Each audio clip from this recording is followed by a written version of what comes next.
Let's go! 3 idiots on a podcast. Like, I don't know what I'm doing.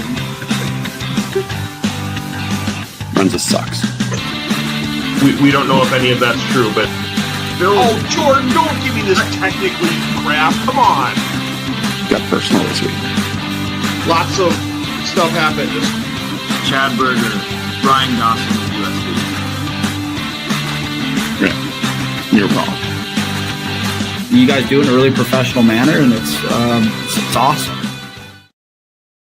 Good evening, Coyote fans. Welcome to the latest edition of the Howling Podcast. Guys are all here tonight. Chad Berger, Mark Wendt, yours truly, Jordan Decker are ready to go.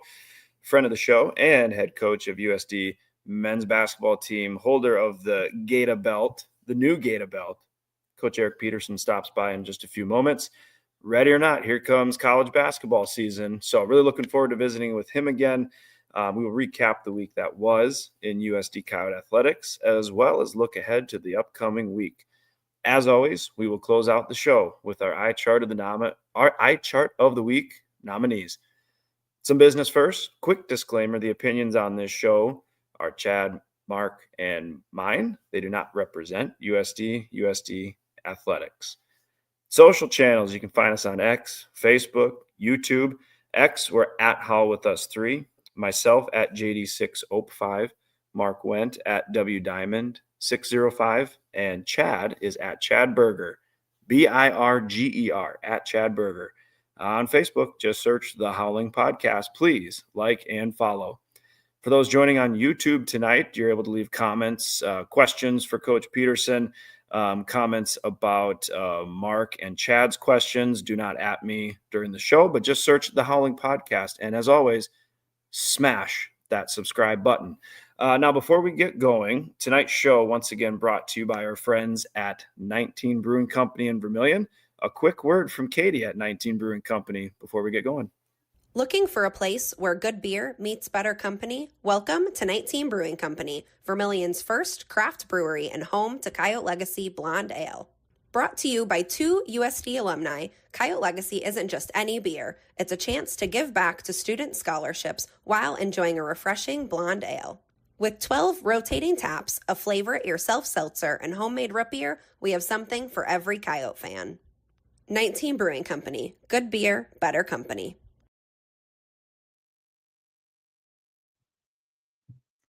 Welcome in, guys. Good evening. Pretty We're here. week I stumbled through that. I was a little close to the computer screen, I think. There were some slip-ups there. You know what, Jordan? Hey, we'll be better next week. But we'll be better next week. Little rally clap. Let's go. Let's get this together. A lot of show left. Okay. A lot of show left. A lot of show. Let's go. Rally. So, guys, big week this past week. Mark? Last week's result, soccer. Thursday, 1-1 draw versus Kansas City. And this afternoon, drop 2-1 at Oral Roberts. So 1 point in the standings for soccer for the week. Volleyball had a win over St. Thomas 3-1 on Thursday and beat Omaha in a stressful 5-setter on Saturday. Sorry, Michael Sharp. Football went to Indiana State for their homecoming, and we came out of there with a 19-14 win. Swim and dive took part in a tri-dual. We still don't know what that means 100%, but the results are available at goyotes.com. Check that out. And if you can figure out what a tri-dual is, let us know. And seven nation armies could not stop our men's golf team from finishing 14th out in Wichita. So that was the week that was. All right. Well, big show tonight. He's the head coach of our men's basketball team. One of our favorite people, one of the best humans you will ever find. Please welcome in head coach Eric Peterson. Welcome, Coach. Gata. You guys are funny. Thanks for having me. I appreciate it. He didn't mention that the Packers won today too, so they're 3-1-1 with the tie on the season. I didn't even know it was possible in the NFL to tie, but of course we tied the Cowboys. We won't talk about that though. But no, I appreciate you guys having me. We brought you on to break down some NFL football. So I'm joking. I do. Mark, you mentioned that in the picture, but I'm always a fan of the non-Photoshop pictures that we get with our guests. Yeah. This is a real photo. This is not AI. That's right. That's right. That was after the NDSU game. Is that right? Yes. That's right. Yes. Yep. We got to do that more often. We were all feeling pretty good after that one. That was amazing. That was a great night. So yeah, I was trying to figure out how we're going to beat Omaha, and that didn't work out very well. So yeah, they were on a roll. Yeah, they one player, I think he had 34, and I think he scored like 5 points the other two games combined. And good player, just it was his night against us. And Isaac went down in the first minute of the game, and I think everyone was kind of like, uh-oh. And we just didn't have enough left. But we can talk about that in a little bit here. That was also the first time I've ever seen a Yotes down. I've never seen a Yotes down hand gesture before. And coming from a guy that scored 5 points, good for him. He's on the list. We made him look really, really good, and he is a good player. He can really shoot it, and he'll be back this year. And we'll remember the Yotes down for sure. That'll be on the film before we play them. You can bet that. Good. Well, Coach, obviously season didn't, it ended a little bit disappointing note there last year with the loss to Omaha in the Summit League tournament semifinals, but a lot of change in Division I basketball overall. Some players left, some came back. We got some new guys. Can you give us a little bit of a picture of what we expect to see for the roster this season for the Yotes? Yeah, the Omaha game, going back to that just briefly, we just didn't have enough left in the tank. And I think a lot of people are like, well, can you press and win 3 games in 3 days? And I'm just kind of like, well, how about we win 3 games in 4 days and do it right? And we were close at the end of the season. With 2 weeks left, we were right in the picture to have a chance to win the league, and we just didn't do it. And like I said, Isaac went down in that first minute of the game. We tried to put him back in, and he couldn't go. And I think a lot of us were looking down the bench, hoping we could put a few more guys in, and we just didn't have the depth late with some season-ending injuries. So I'll start there. Those 2 guys are back. Jake Brack started for us at the 4 to start the season, and Cam Fens was our starting 5-man. Cam went down against Southern Indiana and had some foot issues, and I think he played another 6 weeks and eventually broke his foot. And Jake had a meniscus issue early and then tore his shoulder. So he had all kinds of issues, but we got them both back. They're both healthy, knock on wood. Those 2 guys will be great for us inside. Along with them, Ashton Smith is back. And you can look at on paper, we lost 6 of our top 7 guys, but we returned Isaac Bruns, who, a lot of people told me they voted for him for preseason player of the year in the Summit League, which he earned that. I think he averaged 16 points a game in 26 minutes in conference play. So he had a really good run for us. And, like I mentioned, he went down in the tournament, and that was tough. He was one of our best players on the floor against NDSU. And a lot of people look at what Chase did late.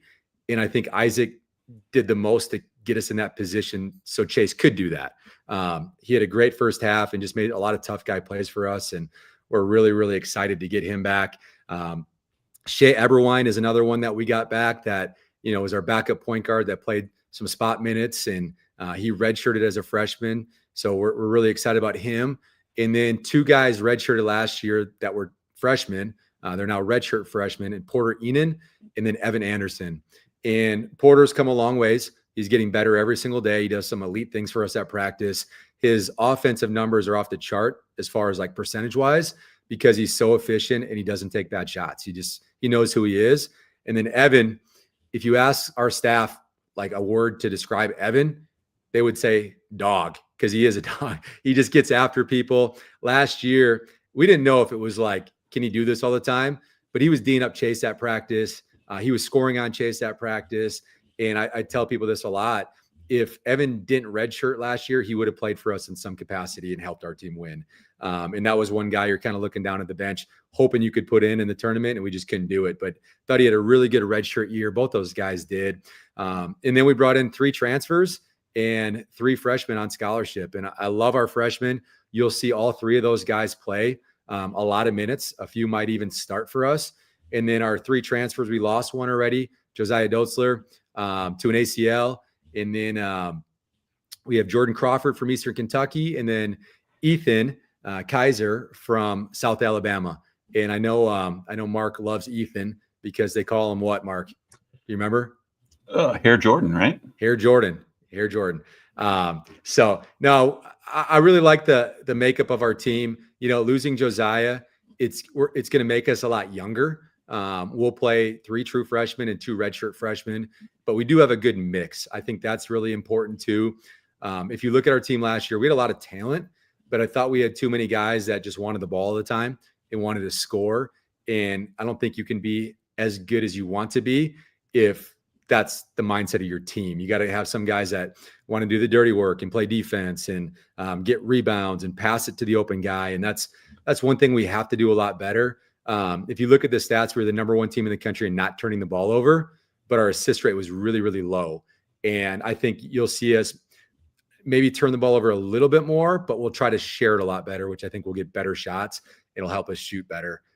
So that's kind of the recap. Obviously, you lose 6 seniors, 6 of our top 7, but I don't know how many mid-majors, low to mid-majors are going to return most of their team. It's very rare right now, and it's crazy. We actually scrimmage a team that returns the most out of any team in the country on Saturday in Northern Iowa. So it's very rare to do that, and they're one of them. But if you look around mid-major basketball, it's just not happening for a lot of reasons. But you guys know about the transfer portal. You guys know about the NIL stuff.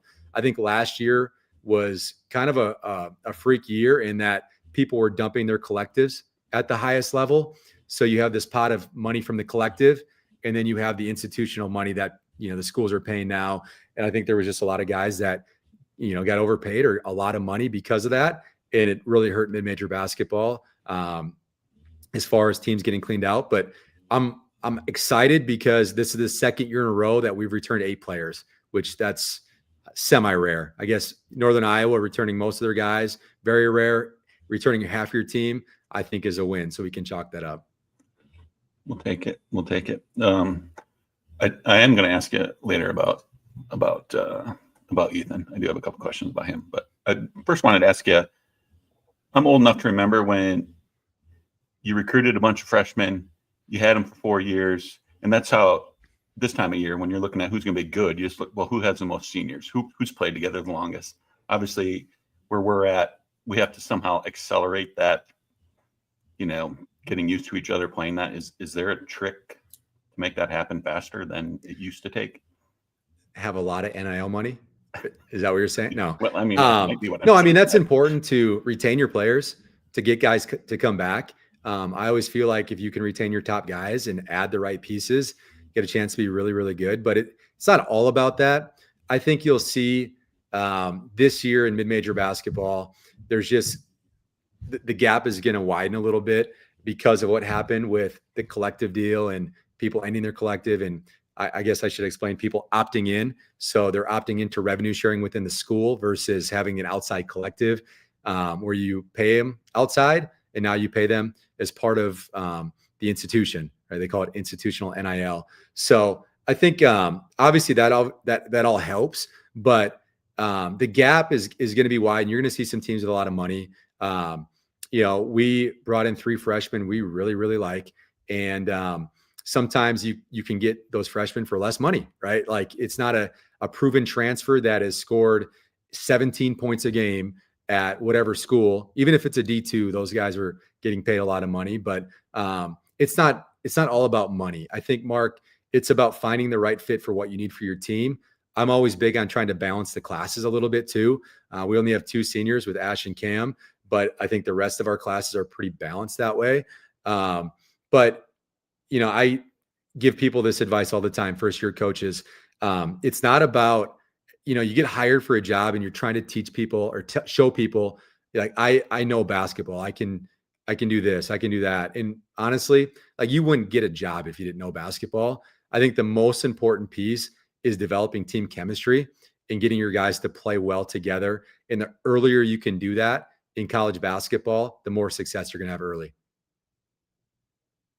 So, Coach, Cam and Isaac talked about this on Field of 68 at Media Day the other day. Talk about continuity. How have the players been responding to the defense this year compared to last year? They mentioned that they were a lot more acclimated this year compared to last year, where everyone was trying to get used to it. How has it been looking on from your point of view? Yeah, it's a major deal when you can bring back 8 guys. And I loved it because the first 2 weeks of practice, our 8 returners were teaching the new guys. So I'm like ready to jump in and say something. And Isaac's already coaching them up. Cam's already coaching them up. Shay's already coaching them up. And it was just really cool to see. And I thought this summer and this fall, our press was further along than it was at this point last year. And that's part of the reason. I always say player-led teams are way more special than coach-led teams. And it sometimes needs to start as a coach-led team, but it has to shift to a player-led team if you want to be really, really good. But there's no secret. Like, we were very good offensively last year. We were number 1 in the country in getting fouled and getting to the free throw line.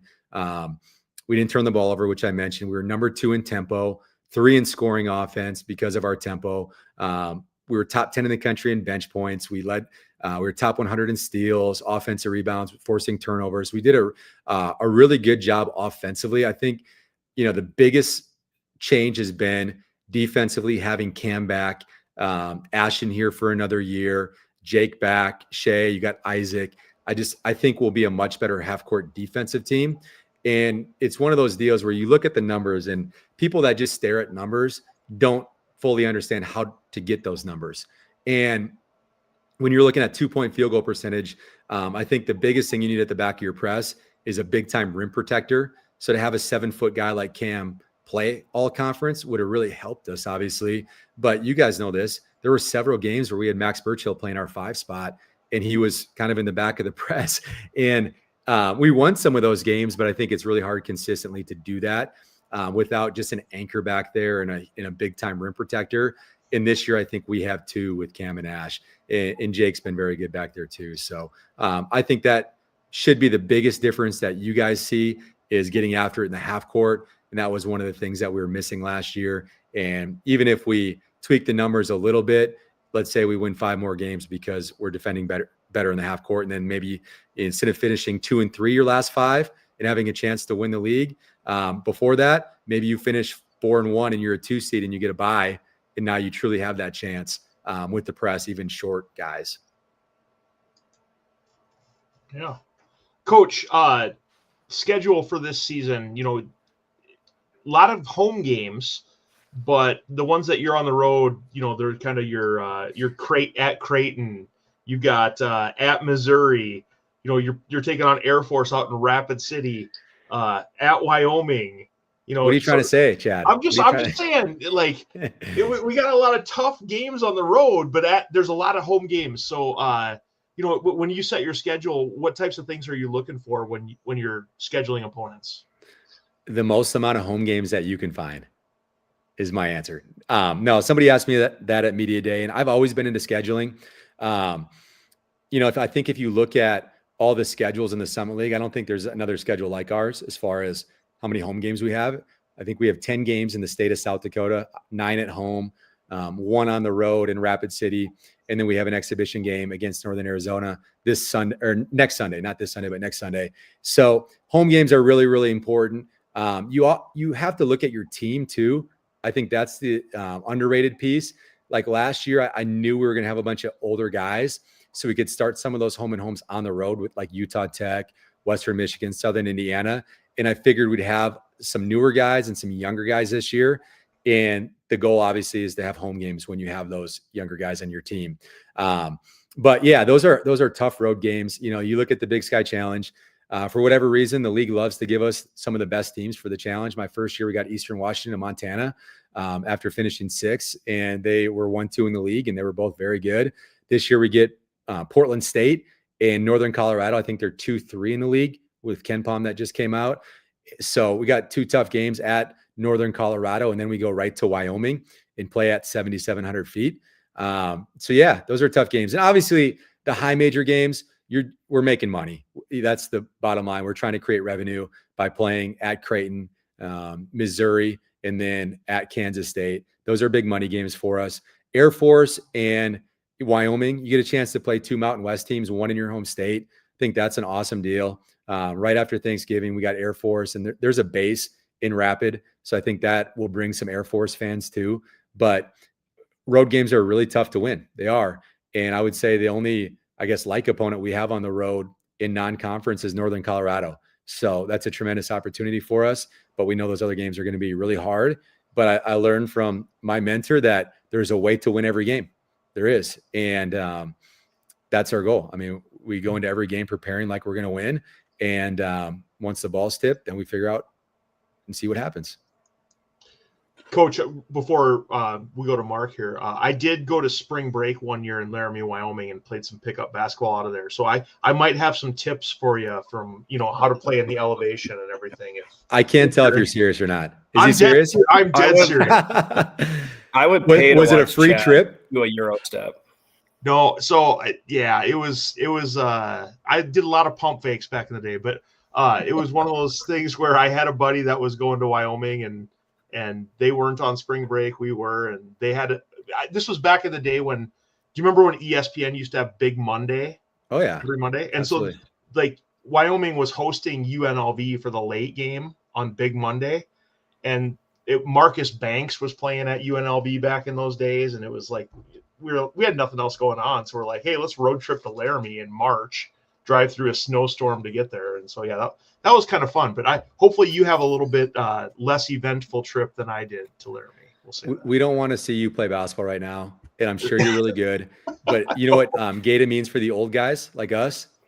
Gata means got a torn Achilles. Yes. That's what it means. So we don't want to see that happen. But no, Chad, it's a tough place to play. I'm going to do the diving board. Maybe you should do something with basketball. No. Can I tweet something out that says if it gets 200 likes, you have to, I don't know. All right, Coach. Well, anyways, let's I got an idea. No, I got an idea. We got to back up. So every home game before the game at our shoot around, the last thing we do is I pick 2 people to play one-on-one. Not the players. It's our staff. It's the strength coach. It's the athletic trainer. I can put you against the manager. I can probably stack it your way a little bit. So if you find your way, I'll do this. We'll do the one-on-one game. I'll video it. We'll put it on the pod, and I'll give you post-game meal, or I guess post-practice meal afterwards. You guys, how do you guys feel about that? And you got to sign a sheet that we're not liable if you do tear your Achilles.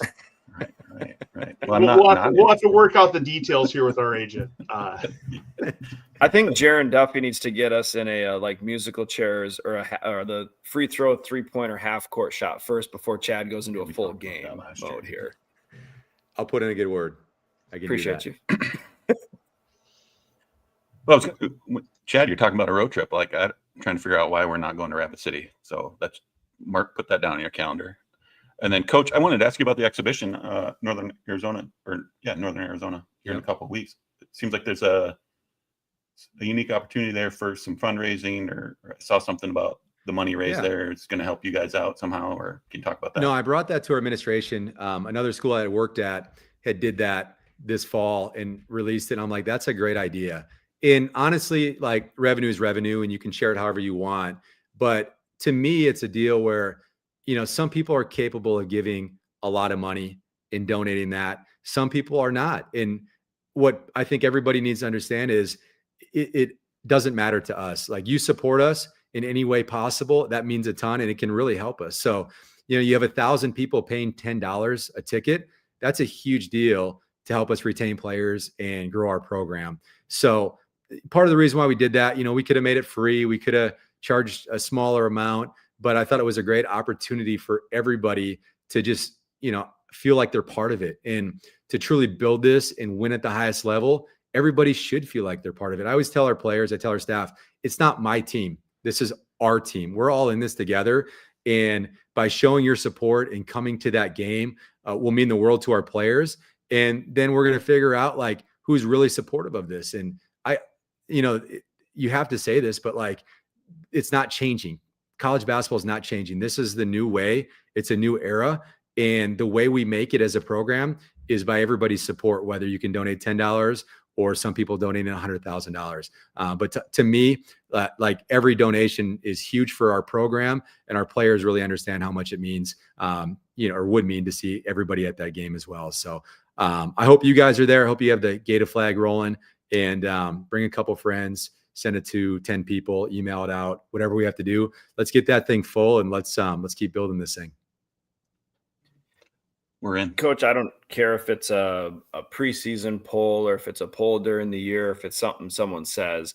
There's things that motivate the student athletes, that bulletin board material, right? What motivates you as a coach, both now and then as the season goes on? What really motivates you? Well, I think you can look at a couple things. Number one, the reason why I got into coaching is because I love people and I love helping people. Everybody has like a love language. Like my love language is serving people. And what motivates me is when a kid commits to South Dakota. I say this a lot, but it's a huge deal to me because they're trusting me with their dream. Their dream is to play Division I basketball. Their dream is to be a pro eventually.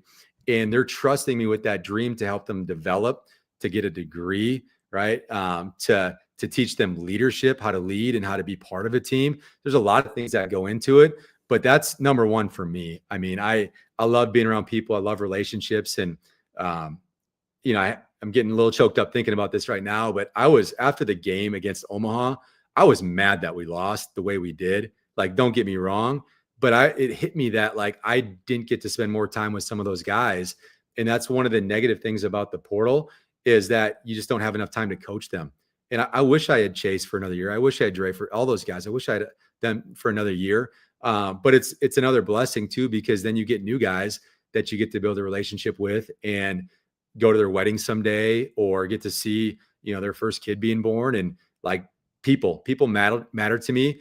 And some people say like you win with people. I always say you win with the right people. And that's an honor for me to get to choose those people for our program. So I don't know if that's bulletin board material, but that's like what I'm passionate about. And, I love seeing kids get better. I love being in the gym. I love practice. When I was a younger coach, I loved the games. Practice is like, man, we got to go to practice again. As an older coach, I'm old now, 42, but I love showing up every single day and going to practice. And that's where I think I've matured a little bit, that players can see themselves get better, and then it translates to the game, and then they get more confidence in themselves, and then they feel like, okay, this is it. Like, I really trust the staff because I can feel myself getting better, and it translates. So I would say that. I don't know if that's the right answer, what you're looking for. The reason why I came back to South Dakota, I mean, I left one of my best friends who was a head coach at Utah to come back here. We've never made the NCAA tournament. You guys know that. And that's a huge deal to me. I really want to be part. I don't want to be the reason. I want to be part of the reason that we make the NCAA tournament for the first time in school history. That's near and dear to my heart. And that's been a huge goal of mine since I've came back, since I was here the first time. And you guys saw it. Like, I tweeted it on, what day was it? Friday. I tweeted the pictures of the lower bowl when we made the championship game, and it was like 90% not red. And that bothered me, right? If it was 50-50, maybe our players felt something. We just didn't play very well that game. And I'll never forget the feeling that I had after that game. And that's why I'm here. I'm here to try to help our team get to the NCAA tournament. And then as a secondary deal, is just trying to develop people, right? And just pour into student athletes. And it's not just our guys. Like, man, I walk through the halls and I see the football dudes and talk to them, or I see a volleyball girl in the hall, and like, I love going to those games. Our family goes to those games, and I don't know, I just feel like I love investing in people, and I love this university. Coach, I'm going to follow up on that. You're such a great people person that, I mean, we're just fans. We just go sit in the seats, and you make us feel like we're a part of the program. We do goofy crap during games. We hold up the Isaac Brunn's program when he scores and stuff like that. We take a sip at the tip off and enjoy that type of atmosphere. But you're just like, you embrace all that. And not only us, but I know so many fans that just feel like you connected with them, and you do such a great job with that. So we really appreciate that out of you, Coach, that you're such a great people person, and we enjoy those relationships with you. I love it. And like I said, it's not my program. A lot of people are like, it's your program. It's not my program. It's our program. And when we all feel part of it, when we're cutting those nets down someday, like, it's going to be a special feeling for you guys too. And it should be. Mark, go ahead. Ask your questions. I'm going to unmute myself first. Almost did it 2 weeks in a row. That's the third week in a row you've been muted. Is it? I've got a tally. You're on. You do. Yep. Okay. Right. We'll try again next week. Coach, I mentioned earlier that I wanted to ask a question about Ethan, and I know you guys had an open practice earlier, and unfortunately I couldn't make it. But just the clips that I see on social media, he seems like he has a little bit of an edge to him. Is that a true statement? And is he the guy that's maybe trying to get spirits rubbed a certain way? Well, I don't know how much he played at the open practice. He had a bulging disc in his back, and he's back now. So I don't know if you missed a whole lot, but honestly, Mark, he does. But I don't want to recruit kids that don't have an edge to them, and it's hard now because you're going through the portal, and sometimes you have to. It accelerates the recruiting process much quicker, and I don't love that, but that's just part of recruiting now. So it's. You have a couple conversations with somebody, and then it's like, Coach, do you want me or not? If not, I'm going to go visit this other school. The lucky part for Ethan is we recruited him out of high school. So, and that's the common theme with a lot of our transfers is we've known them before they've went to a different school. Maybe they didn't pick us the first time, went to a higher level, and then we kind of get them back. But I watched Ethan play in Wisconsin in the NY2LA tournament, and he was just going at people, and he had some swag to him, and people were talking to him, but he was talking back. And there's been some practices where he's, kind of got in there, got in the mix a little bit, and I had to break it up, which I think is good to have at practice because you can figure out who the guys are that are maybe front runners that just talk when things are going good, but how can they handle things when they're going bad too? But Ethan, he's got some swag to him now. And if he gets healthy, fully healthy, we expect him to be, he's a shooter, like he can really make shots. And in high school, he had over a 40-inch vertical. So we have to get him healthy 100%.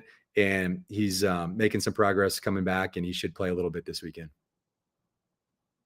I don't want you to repeat what you said earlier, but in the Field of 68 interview you did, I'm pretty sure we broke a dunking record in the first 5 games last year compared to the years prior, maybe of all time. I don't know.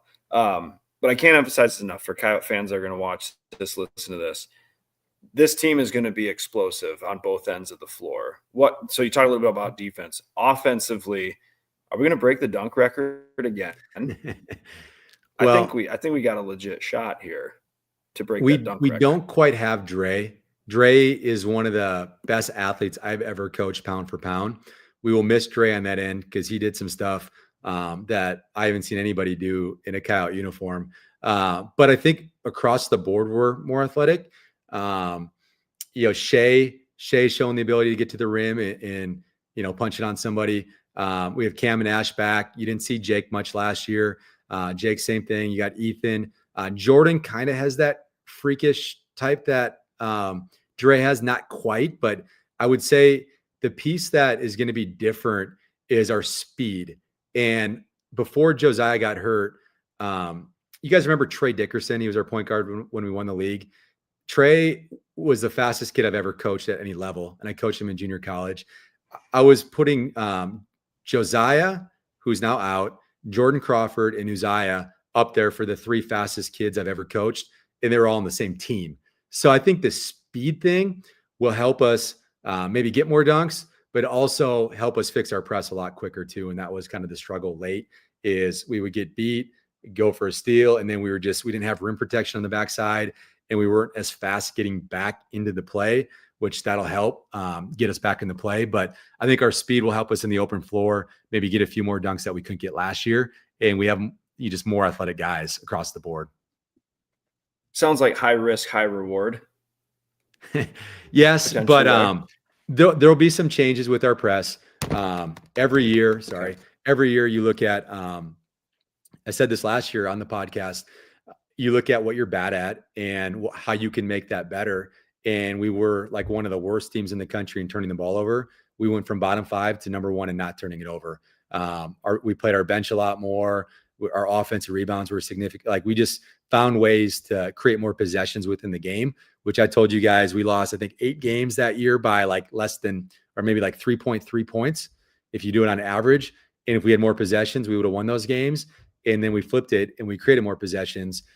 So now there's a deal where, hey, we weren't very good at sharing the ball last year. Our defensive rebounding wasn't great. Obviously, Cam would affect that. And then the ability to defend in the half court, same deal.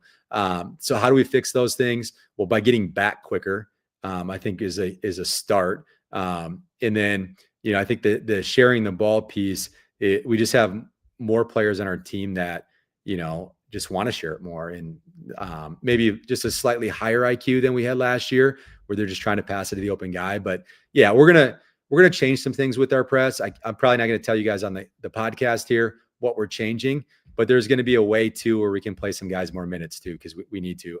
If Isaac only played 26 minutes a game and averaged 16 points, we got to get him over 30 minutes, 31 minutes, so he can score more, because that's what he's really good at. You mentioned Trey Dickerson. I would really appreciate it if you could recruit another Trey to the team. It's kind of a running joke here. I could have swore we had a Trey in the team, and I was cheering for Trey. Good job, Trey. And then Chad pointed out that we don't have one. So I would appreciate one. That would put an end to that joke. We Number had one. Trey. Yeah, I was like, we don't have a Trey on the team, Mark. Just yell it out. Nobody will know, Mark. Exactly. They'll think you're right. Yeah, exactly. Coach, we'll get you out of here with this. Maybe you saw it. A video of ours did some rounds on the internet here this past week, and we kind of tried to spin it to helping people that make these struggling with mental health and stuff like that. I know that's one of the things in your bio, along with who you are and what you do. Can you talk a little bit about why that's there and what it means to you? So I wore the Wakanda Peach sweatshirt right here to support the company, right? LLC now, is that what it is? Yeah. We're big time. Doesn't matter. I wore that, but underneath I wore this for you, Mark. Be better, be different, right? And that's a tremendous message to send to people. I think just there's a lot of things that people go through that you don't see. And I was actually, don't make fun of me, I was at a country concert in Sioux City on Friday night, and one of the singers was Cameron Marlowe. And I'm like, I don't have time to really listen to a lot of country music or just music in general. I'm watching game film a lot. Sometimes, like when I'm in the boat fishing in the summer, I'll slap some country music on because you have to. But he sings a song called Never Really Know. And if you haven't heard that song, you should listen to it. But the point is, what I do before the concert, then I just download some songs and like listen to them. So I actually kind of like, oh, I know this song. And that song's really powerful, because you do never really know what somebody's going through day to day. And I don't know, like I coach basketball, but I know through COVID that it affected a lot of student athletes. And guys, I wouldn't be here unless our President Gestring, hired somebody to help with mental health in our athletic department. And I know you mentioned Tanner on the video, and what a tremendous resource that we have for our student athletes by having him see whoever needs somebody. We have Tim Weidenbach too, that runs our FCA. That's been really good for our guys. Like, we have so many people that care about our student athletes. We're very fortunate, but that doesn't apply to our fans. Our fans don't get access to Tanner on a regular basis. That's our student athletes need it. So I'm passionate about it just because I see it every single day. And, in my life personally, I've gone through it with family members, myself. Like, this is a tough profession. And, I've just been really committed to caring about people and caring about kids, and just making sure we always put their best interests ahead of anybody else's, because nobody knows what they're going through. You see it all the time on social media with them. If we lose a game, go look underneath the score on Twitter or X, whatever they call it now. And there's people like losing it on student athletes, because what are they doing? They're betting on games and they lost money. And our student athletes don't know that, but I do. I know that's why they're going at them, because they have 10 followers. But too many people hide behind those social media accounts, Mark, as you know. And we have to be better, be different. Being different to me is being better, if that makes sense. Like, you don't have to go with the flow. You can stand up for people. You can check in on people. You can ask them how their day is going. You can say, are you okay? Like, do you need anything from me? Mark, what you said is like, hey, call me anytime if you need something. Like, I'll give you my number. Same thing with me. Like, you want my number, you're struggling, you call me and we'll talk. I won't have every answer for you, but I can connect you with some really good people that will. But in college athletics, you see it more than ever. And I'll tell you this, Mark, like so many guys and men really struggle to share how they feel. And if they're struggling and they're going through something. And I've just been a huge, leader on, hey, it's okay to talk. And if you're not okay, tell us. Like, we don't expect you guys to be perfect. And sometimes I got to remind myself of that at practice too. I just called the kid last week after practice, and he was really struggling. The officials came.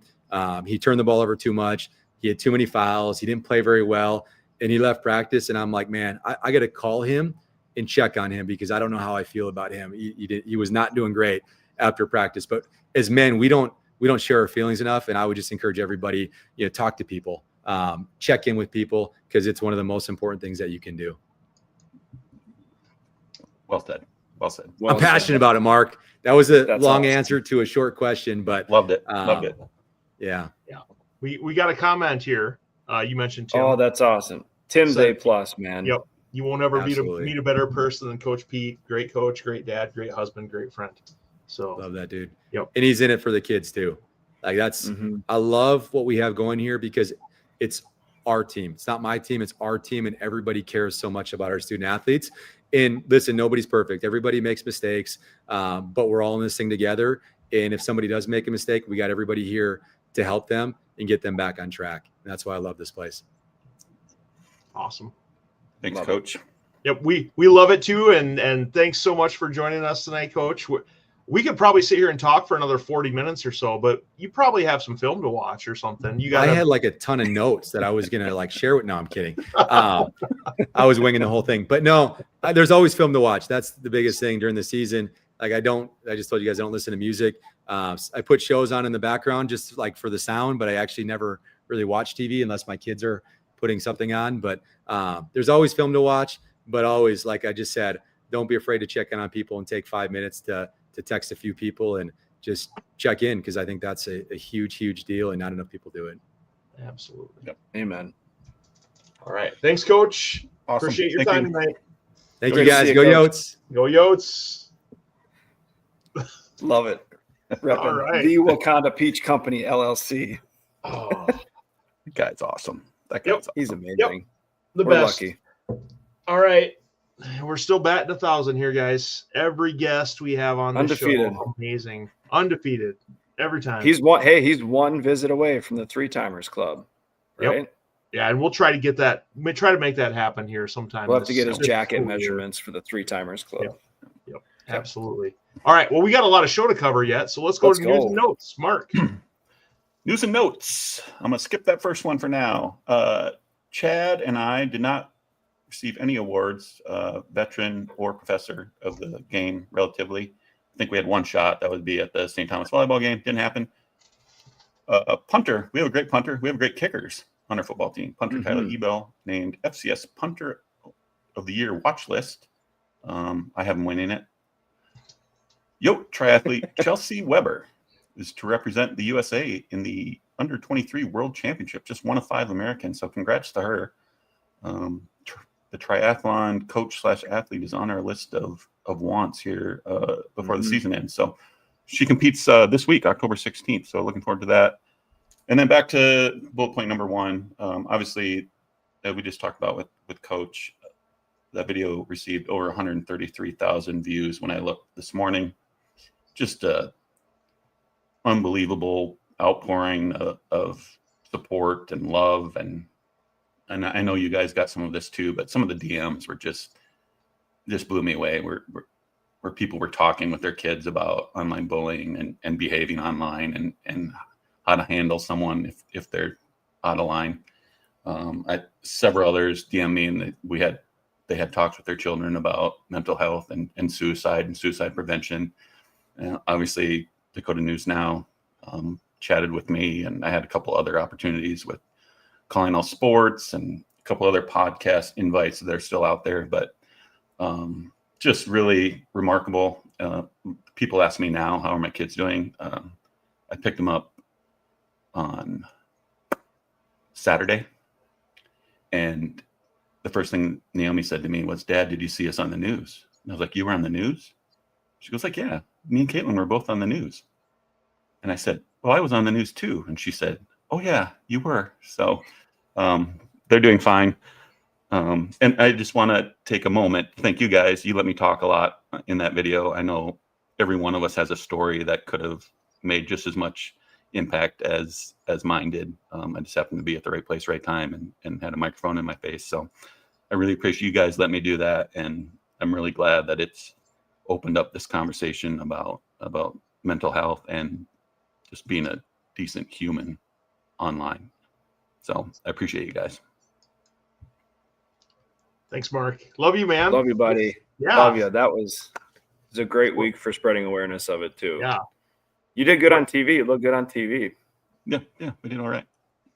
And what a perfect way to take something so negative and turn it into a positive thing, you know, and that's one of the things. It's always about positivity, right? I always try to spin things positive, but Mark, you took that and just did a great job, and proud of you for that. That was awesome. And can't echo it enough. Appreciate all the comments that we saw, the emails, the DMs from everyone. I mean, not just locally, but it was like regionally across the country, right. All on board with it. And that was just one other thing, like messages from people that I think a lot of Coyote fans have muted or blocked on Twitter. Like a lot of really nice messages from those people. So like you say, Jordan, it was everyone in the Valley, every team in the Valley was represented, every team in the Summit, and people as far away as Seattle and North Carolina. So just, it was amazing, really. Yeah. Well, let's talk Yotes. You guys want to jump back? Okay. So let's talk football. Football on Saturday, played at Indiana State, and South Dakota ended up winning 19-14 in this one, moving the Yotes to 4-3 overall on the season, 2-1 in conference. The Yotes got out to a 3-0 lead in the first quarter, tacked on 10 more before halftime to go into half with that 13-7 lead. Got another field goal in the third quarter, and then just kind of had to hang on there at the end. There was some interesting play there at the end, but the Yotes defense really stepped up, and guys made plays when they needed to end up winning that game 19-14. This one, you can see some of the statistics here. The Yotes almost doubled up Indiana State in total yardage. As far as first downs go, if you look at these stats, you're like, wow, the Yotes really dominated this game. 23-8 for first downs, 376 yards to 210, 77 plays to 42. But a couple things that, kind of hurt the Yotes a little bit. Penalties, 7 for 70 yards on that one. Did have 2 fumbles, didn't lose them, but did have those. But just not able to convert a lot of those opportunities and settling for field goals. And so there's a few things there that, room for improvement for the Yotes. Any other comments, guys, about the game? I think you nailed 45 minutes per time of possession. 45 minutes to 14 and change. And I know it was said in another chat that we're in, but so many times at the TV, I was yelling like, we keep shooting ourselves in the foot. Yes. So many times, whether it was penalties or finish off a drive, but some positives, they did a great job, but just shooting ourselves in the foot. But a road win's a road win. It's a dub, it's a dub. Right. Aiden Bauman was 16 for 28 for 186 yards in this game. Had completions to 7 different receivers. LJ Phillips Jr. just doing impeccable work. 34 carries, 205 yards, and a touchdown. Jack Martins also had 5 catches for 77 yards. And we mentioned the field goals. Will Leyland, doing his job. 4 for 4 on field goals long of 42 in the game on Saturday. Yeah, I think overall, obviously you would like us to have won this game by more. We dominated it numbers-wise, but I think if you asked anyone before the season starts, 3 games into Valley play, we're 2-1. I think that's probably where everyone had us. So look at it that way, then we're right where we thought we would be. I had us higher, Mark. Yes. You can see the defensive statistics on the screen right now. Gabe Hardman, leading tackler, 7 total tackles, 1 TFL. You can see there was only 1 sack listed here, but there were lots of quarterback hurries over there in that far right-hand column. A few PBUs as well. So overall, good, solid performance by the Yotes defense. Defense did their part on Saturday to really give the Yotes that win. Yeah. Gave up that one long play where the guy got away with the offensive pass interference, in my humble opinion. And then 1 drive in the second half. Other than that, it was shut down. You ain't getting nothing. And then as far as the Missouri Valley standings right now, you can see the Yotes right there near the top, 2-1, just behind North Dakota, who's only played 2 conference games, and South Dakota State's only played 2 conference games. And so you can see where the Yotes are at, and there's plenty of room to still be at the top of the conference standings right now. Big win in that regard on Saturday to keep the Yotes near the top. You're totally right, and Yote fans too. We're not going to be ranked. I think the only poll that we're going to be ranked in is the stats, and we're going to be between 20 and 25, which is fine. There's plenty of opportunities ahead. Just don't be surprised when all these polls come out. Folks still aren't going to list us there. I know I need to get better at that because I'm like, come on, like I know we're there, but we got to keep proving it. Another great opportunity down at UNI this weekend to get to 5-3 and 3-1 in conference. Most importantly. Yep. Winning will fix all of that. Winning will fix it. Yep. Get better. If you're going to the game this Saturday, you heard Coach Peterson mention they're going to play a scrimmage against UNI on Saturday as well. So maybe go make a day out of it, right? Hit up the basketball scrimmage, maybe head over and watch the football team. It's not a bad idea. Sounds like a nice little Saturday. Maybe Bed Bath & Beyond. I don't know. We'll see. Chad Berger, big fan of Bed Bath & Beyond. It was from a movie, Jordan. Yeah, it was. Oh. The movie Old School. So other opportunities coming up on Saturday we'll talk about here in just a little bit. But before we get there, let's talk a little bit about volleyball, because volleyball also played twice this past week. And on Thursday, hosted St. Thomas. St. Thomas is a decent squad. They've had a couple really big wins so far this season. Came into the SCSC, and the Coyotes said, not in our house, and shut them down 3-1 there on Thursday night. You can see the wins were 25-22. Set 2, St. Thomas won that one 25-18. But the Yotes came back third set, 25-21, and then closed them out 25-19, and it didn't even feel that close. It was, kind of a nice put-away set there in set 4 at home on Thursday night. I would like to say I watched a majority of this, and they didn't lose, so maybe we're on the turn here. It's like there's no such thing as a jinx, Jordan. What I was going to say on this slide is attendance 819. They were all sitting in section 106, row 2, every one of them. So 106, section 106 is electric in volleyball season at the SCSC. We got to get a name for that crew. I don't know what they want to call themselves, but they are amazing. Absolutely amazing. You heard them on the intro video. We added them. They're fantastic. Yep. If you didn't watch the game the other night, if you weren't there or didn't watch them, there's a crew of what? I don't know. Well, there's 2 rows of them now. Yeah, they've expanded. There were 12 to 14 of these, these crazy fans that are just doing awesome things. They're doing chants. They're doing, all kinds of cheers, getting a little rowdy when the other team's serving. There's all kinds of good stuff going on there. We need 5,000 of them. That would be fantastic. Yep, absolutely. Really appreciate them. As far as statistics go, you can see the stats up here. Lauren Medic led the team in points, but Morgan Bodie had a great game as well. If you look at this 545 attack percentage for Morgan Bodie. Friend of the show. You guys good at math. That's amazing. She had a night on Thursday night. So very awesome there. The major thing here that really kind of haunts the Yotes is the service errors. I feel like that's the thing we can't get over so far this season. And on Thursday night, 17 service errors on this one. If there's one thing that's just going to kill us at the end of the year, it's going to be the service errors. the other thing I noticed about the stats here on this page, and we talked about it before we came on, Chad, is the ball never. St. Thomas was avoiding Cameron Ferris at all costs. They were not hitting it towards her. They did not want any part of that. So, yeah, unusually low numbers for Cam as far as digs go.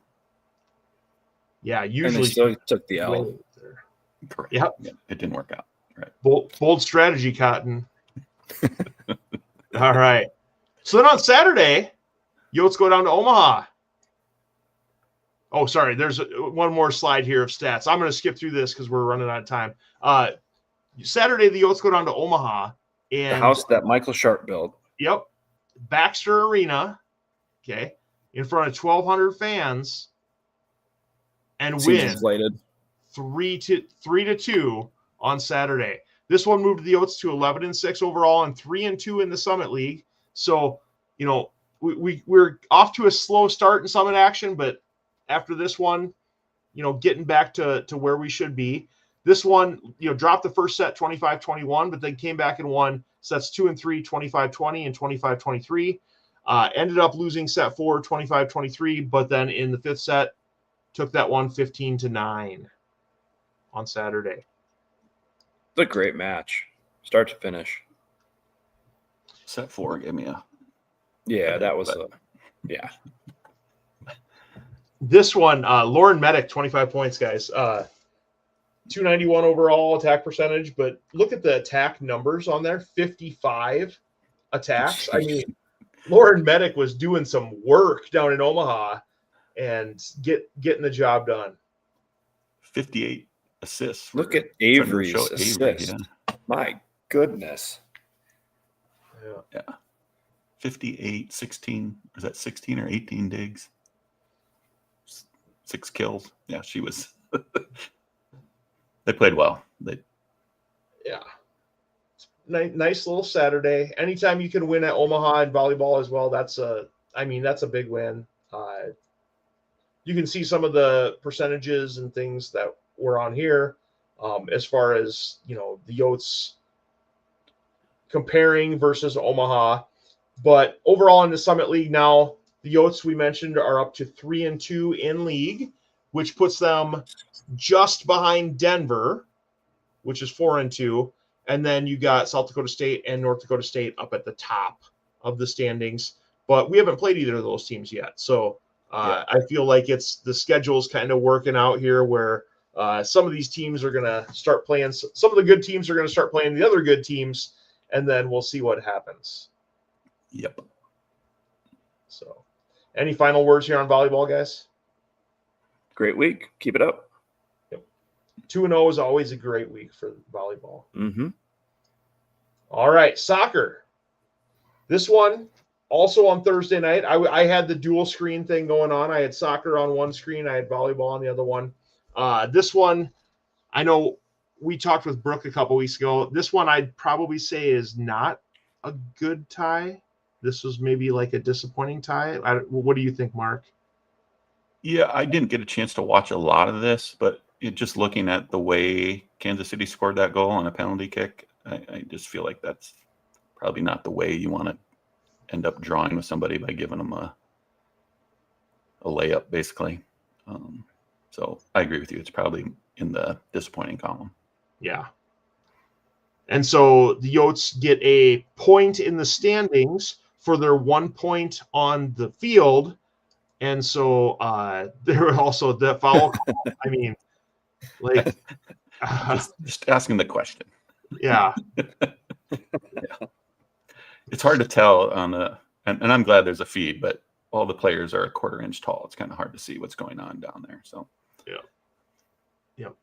So then the Yotes today on Sunday went to Tulsa and took on Oral Roberts. And this one, Oral Roberts was ahead 2-0, right? Really early in this one, and it was looking bleak. But then the Yotes were able to get a late goal to kind of tighten it up. And you can see here that was with 45 minutes. At 45 minutes, Molly Van Meteren got her third goal of the season. And the Yotes were just unable to complete the comeback and tie it up, and so ended up dropping this one 2-1. The Yotes missed 100% of the shots they didn't take in the first half. They had 0 shots on goal. And the other thing I circled here is Oral Robert, probably a little dirty. 3 yellow cards. So that's just Mark's opinion. No. Okay. Remember, once again, the opinions expressed on this show are solely those of Mark, Jordan, and Chad, and do not reflect the opinions or beliefs of USD or the USD Athletic Department. Thanks. All right. We don't need anyone getting fined. I'm sure ORU folks are watching this episode wondering what the hell we're saying about it. Yeah. Bulletin board. The bulletin board material. Yep. All right. Summit League standings. You can see the Yotes picked up that 1 point. Still in 4th place at 2-2-1 with the 7 points, tied with Omaha there. And, a few points behind. That's only 1 win behind South Dakota State. And then you got Denver and Oral Roberts up there at the top. So some room for improvement. But I believe we mentioned, was that last week, that the top 6 teams make the playoffs, Mark? Yep, top 6. So got to play well the rest of the season to make sure to stay in that top 6 to get a chance for the conference tournament. A couple wins would help that quite a bit. Absolutely. Need a dub. Well, what's coming up this week, Mark? As usual, Coyote Report. I don't think they're taking the holiday off. I think there'll be a Coyote Report Monday night. OLC with John Thayer. As we mentioned, the football team will be at UNI, as will the men's, what we learned with Coach Peterson, exhibition game. I don't know if that's open to the public or not, but volleyball will be at Kansas City on Wednesday, not Thursday, Wednesday. And then a team is coming from the north. South Dakota State will be here at Saturday at 6 p.m. That's a red out. And if you want to come to Vermilion a little early, the soccer team is also playing South Dakota State, their last home game of the season. It's amazing. Soccer is almost done already. They're also playing South Dakota State at 3 p.m. Women's basketball, they have an exhibition on Saturday as well. It's also at 6 p.m., but it's in Sioux Falls. So I would go to the volleyball game. Men's basketball, as we mentioned with Coach Pearson, make plans now to attend the exhibition versus Northern Arizona. They're going to try to raise some money for their program, and I think that's a great cause, and we'll do all we can to get as many people to show up and take part in that as we can. So happy to help out Coach Peterson. Chad, Mark, will you be at the soccer game by chance? Yes, I'll be there. Because what do you think, Chad? What do you think? I'm going to be with my wife, so we'll see what we can do. I have a Saturday where I'm not covering any other athletic events. And so if I tell my wife, oh, sorry, I need to ditch you to go spend time with Mark and Jordan, that's always not good. Yeah. Well, I'll be down there with the boys. The Dome is hosting Quad State, and so Roosevelt is a little later in the morning. And now that I remember that there's a soccer game, I have something in between that and volleyball. Yeah, beautiful. Yeah, I'll be there. Well, we'll get the group text going, and we'll figure something out. They serve Dome dogs over at the soccer complex field. Yep. Is there concessions? Yep. Good. No adult beverages, but yeah, Dome dogs. That's what they make flasks for. Yep. I'm just kidding. I'm just kidding. The opinions on this show. I'll have my boys. I'll just give me a Diet Pepsi and I'll be fine. Oh, well, speaking of opinions, it's time. And now.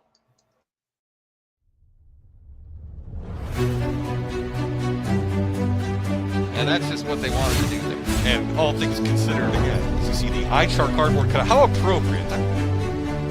Through the review, the iChart made its way to the video board. It really injected some energy.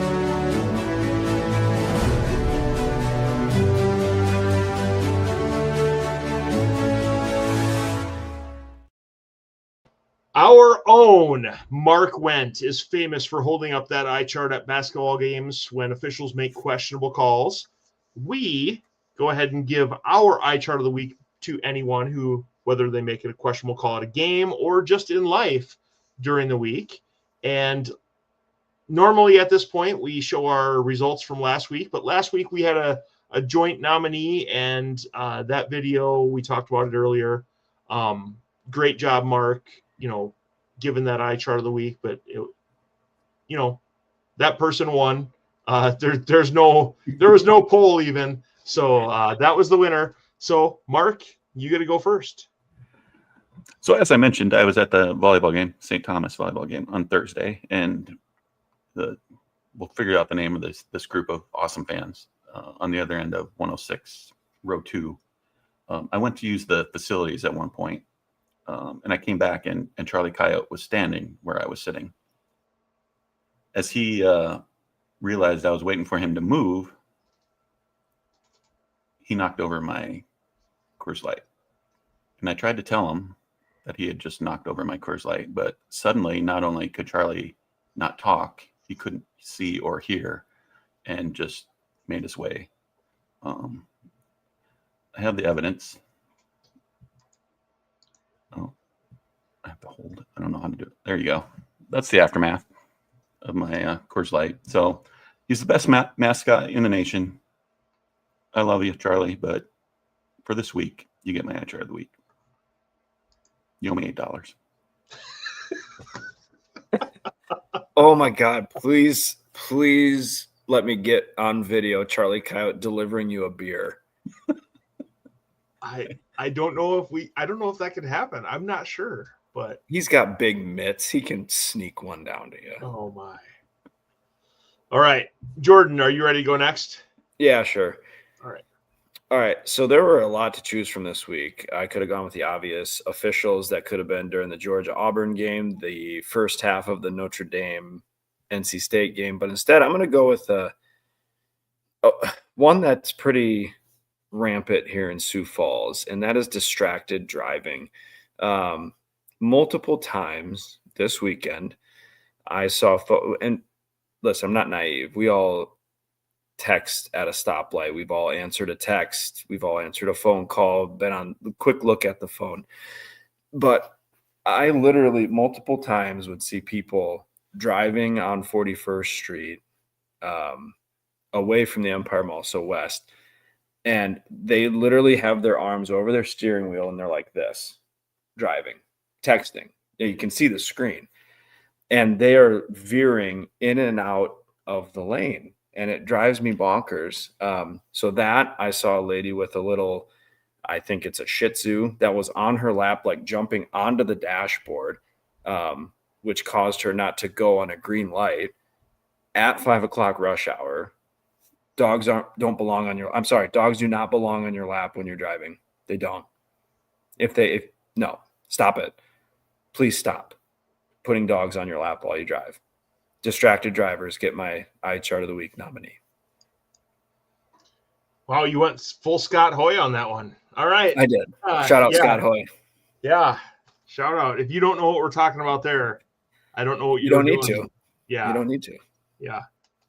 Well, I'm going to go ahead and give my eye chart of the week to the delivery driver who this week, not once, but 2 days in a row, delivered gigantic packages that were addressed clearly to my next door neighbor right on my front step.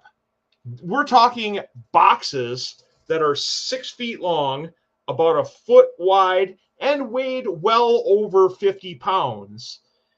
One of the days, the box was placed in such a location that we could not even open our front door and walk out of the door. As my son went around and found out that the package was not for us, it was clearly easily addressed to my neighbor, I went ahead and looked. Are my house numbers not clearly visible on my house? No, they absolutely are. I had to end up hanging a sign, a handwritten sign on my door on Friday as I walked out to make sure that I did not get another package. Because, of course, my next door neighbor said that they were expecting more to show up. This delivery driver, you get the eye chart of the week. Yeah. Those are some good ones. Do you have any fan-nominated ones this week? Zippo? I don't know if I'm prepared for this. Dr. Carrie Oyen did submit one last week. obviously, if you follow her on Twitter, they had their tailgate trailer breakdown somewhere. They managed to make it to tailgate minus the trailer. They had some sort of new coyote chair. I don't exactly know what it looks like or what it was. But she said some people came to visit the tailgate. I don't know if it was while we were in at the game or what that situation was all about. But someone ended up breaking that chair and throwing it in the dumpster. So they had to go search for it. They searched for over a half hour, she said. Well, they found it in the dumpster and rescued it. But kind of disappointing behavior by whoever that was. So that's the fan nomination. Yeah. So what should people do, Mark? They should go out to Twitter, or X as it's now called, and they should vote. They should vote. Yep. I'll get the video posted and vote away. Try to top 133,000. That's your goal. On a typical week, we get about 10,000. So we more than 10 times that one this past week. But yeah, we'll see if we can keep up with that rate. Did want to mention real quick, just follow up. If you or anyone you know is having any type of a crisis or thoughts of suicide or harm, no judgment, just get help. Call, text, or chat 988. And there are people there that are willing to help. They're willing to listen to you, provide resources and things like that. So make sure to reach out if you ever have any of those needs. 100%. All right. Well, special thanks to our sponsor tonight, 19 Brewing Company, Main Street, Vermilion. Head on in there. Visit our sponsor. Okay, check out one of those glorious tap beers that they have. Check out the food. Make sure to tell them the Howling Podcast sent you. Mark and I, we need to go back with Jordan sometime and get an updated photo here. I think. Yes, we do. Yep. I'll buy the cheeseburger egg rolls. They're fantastic. Legacy's on tap. It's the perfect spot right now. So Legacy should be out in store. I know last year it was at Hy-Vee's in Sioux Falls, so I need to go venture to see if it's. We're talking about the 19 Brewing Company on Main Street, Vermilion right now, though. We're that's where we're going, Jordan. We're not going to any. No. I know, but just for folks that they don't get down there, they want to try a taste of 19 Brewing Company. We don't need any other locations where maybe they are sponsoring other people or having other autograph parties or any of that stuff. So. We'll go ahead. What are you talking about? We'll go ahead and give a special thanks to our sponsor. Make sure to visit 19 Brewing Company on Main Street in Vermilion, South Dakota. As always, the Howling Podcast is a production of the Wakanda Peach Company, LLC, out of Burbank, South Dakota. Any final comments before we go tonight, guys? Try to do better next week. Let's have a great week. Yep. Go Yotes. Go Yotes. Go Yotes. Let's go! 3 idiots on a podcast. Like, I don't know what I'm doing. Runza sucks. We don't know if any of that's true, but Jordan, don't give me this technically crap. Come on. Got personal this week. Lots of stuff happened. Chad Berger, Brian Dawson with USB. Yeah, you're wrong. You guys do it in a really professional manner, and it's awesome.